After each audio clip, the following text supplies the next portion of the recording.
Welcome once again to Lehto's Law. Here's Steve Lehto. Harriet sent me a note, said, Steve, check out this story. And it reminded me of things that have happened in my life. I was walking around my property a couple of years ago on a windy day. And I walked into my house. I walked up my driveway into my house. And I looked out the kitchen window. And a tree I had just walked by had fallen over. Now, I'm not going to say it almost hit me or anything because it fell the other way. But the point is that I looked out and there's a tree on the ground with its roots up in the air like this. And it had just gotten blown over. And by the way, it ripped out a power line to my house, which is another story altogether. But the point is, I'm looking at it going, that must have fallen down in the last 25 seconds, but I didn't see it hit. What are the odds? What are the timing of that? So here's a story about a family that had a tree fall down, but it fell right on their house. Wham, right in their house. Now, you might say, okay, these things happen. Well, here's the problem. They had gone to the authorities and said, we'd like to have that tree taken down. And they were told, you can't do that. You can't do that. So Portland family sues urban forestry and city forester over a tree that crushed their home. They're now suing the city for $4.5 million. Sophie Peel wrote the story. A Southwest Portland family filed a $4.7 million lawsuit against the city of Portland's Urban Forestry Division and the city forester, seeking damages after a large tree fell and crushed their home during a winter storm. Willamette Week is where this story is from, but they previously reported that in early 2024, a massive Douglas fir crushed the home of the couple during a brief but severe winter weather spell back in January of 24. The family had sought permission from Urban Forestry to chop down the tree in the fall of 2021, fearing it would eventually fall onto their house. The family's request was denied, and they were told that the tree was not dead, it wasn't dying or dangerous, and it wasn't within 10 feet of their house. Now, I'm wondering about that 10 feet rule, because if it's not within 10 feet of the house, but it's taller than 10 feet, it could still reach the house. A little over 2 years later, the Douglas fir split the family's home in two. It narrowly missed crushing a 6-year-old girl. Emails show that in the wake of the storm, Urban Forestry told the family they'd have to apply for a retroactive tree removal permit for the tree that had just demolished their house. And the mother said, I'm just livid at the time. Now they're suing the city, demanding $4.7 million in economic and emotional damages. They're also alleging negligence, negligent infliction of emotional distress, and private nuisance. They're also suing on behalf of the two minor children who are quite disturbed by this, as you might imagine. The lawsuit alleges that the tree inspector from the city that examined the tree failed to notice signs of disease and decay, including woodpecker activity, and swelling on the trunk of the tree. The lawsuit alleges he did not perform any testing or detailed inspection of the trees. He told them that the trees were not dangerous, and the city would not approve a removal permit. I can tell you my brother lived up north, and he had this gigantic pine tree, right outside the front door of his house, 20 feet away, 30 feet away maybe. And woodpeckers got at it. And I saw it a few years later, and the tree was dead. Half the branches were off of it. The top was missing. And so weather and all kinds of other things were dismantling this tree piece by piece. The city declined to comment, citing the litigation that is ongoing. The family are suing both Urban Forestry and the city's forester. The city's denial of a removal permit, the lawsuit alleges, is a direct result of the defendant's strict control and supervision of the city department. The lawsuit also alleges that the forester established a culture within urban forestry that leads to an unreasonably rigid enforcement of the tree code that prohibits staff from exercising discretion to meet the needs of its citizens. The family also alleged that the forester lied to the city council about the family during a meeting in January of this year when she said she was not aware of specific instances during that storm in which a permit had been denied and then that had that very tree crushed a home.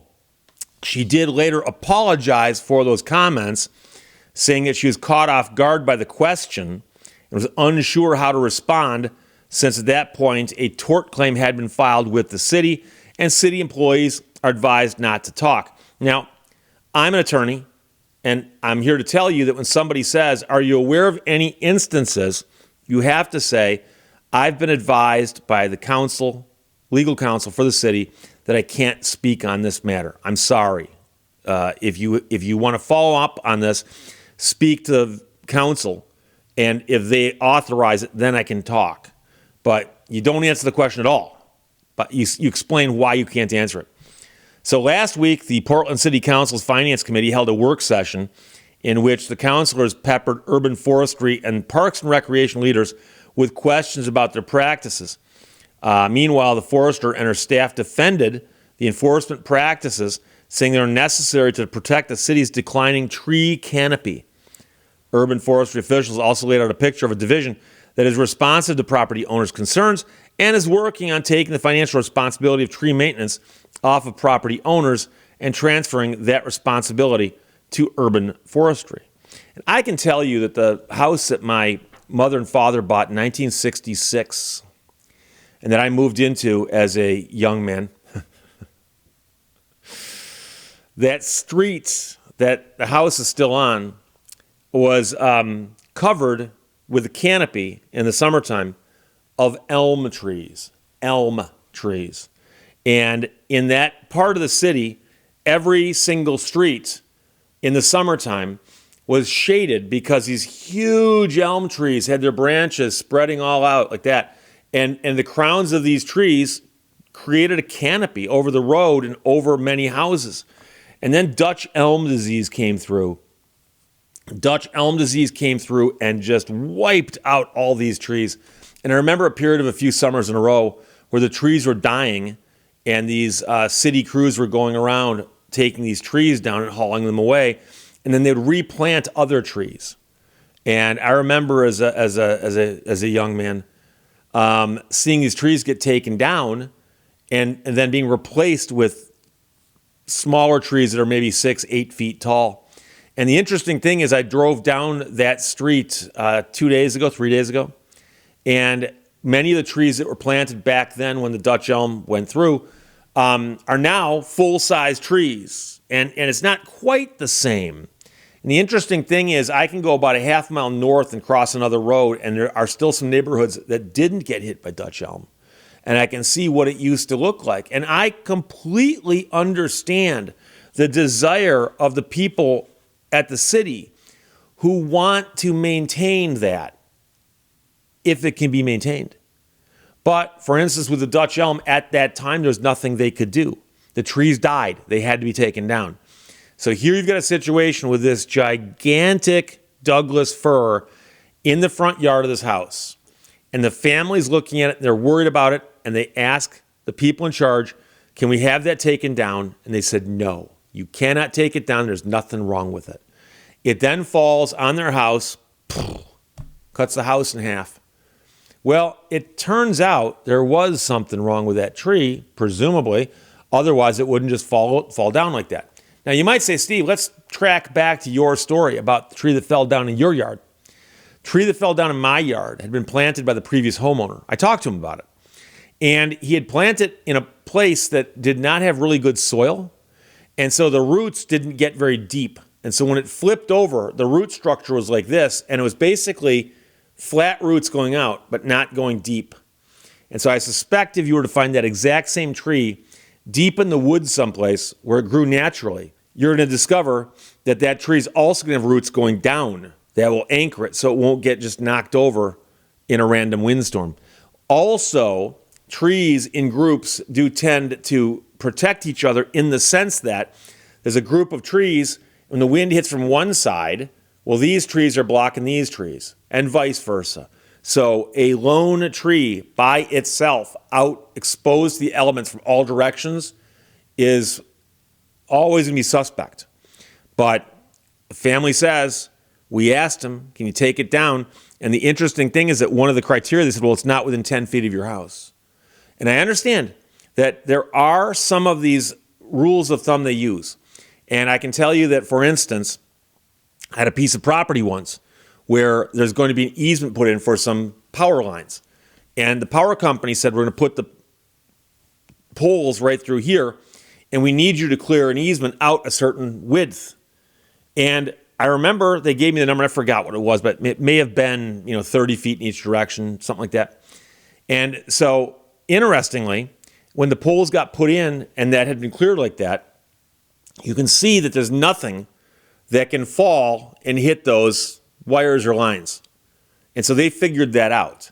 The 10-foot rule is interesting to me because big trees could hurt you from further than 10 feet out. But another story altogether. So we'll see what happens, but it's kind of a wild story, and that'd be a nightmare. And, they mentioned the fact that the children being upset.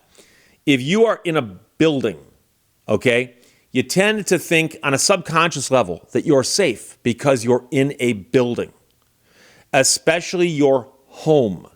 And the notion of something crashing through the roof of your home and smashing things inside your home would suddenly make it to where, on a subconscious level, you wouldn't feel safe there anymore. And you might not feel safe in any home because you might be thinking, that roof right there, last time I had a roof over my head, tree fell through it. So that is something to think about. But we'll see what happens. It's a lawsuit. Harriet, thanks for sending that. From William at Week. And Sophie Peel wrote that. Portland family sues urban forestry and city forester over the tree that crushed their home. Questions or comments, put them below. Let's talk to you later. Bye-bye. Thank you for watching Lehto's Law. The greatest teacher I know is the job itself.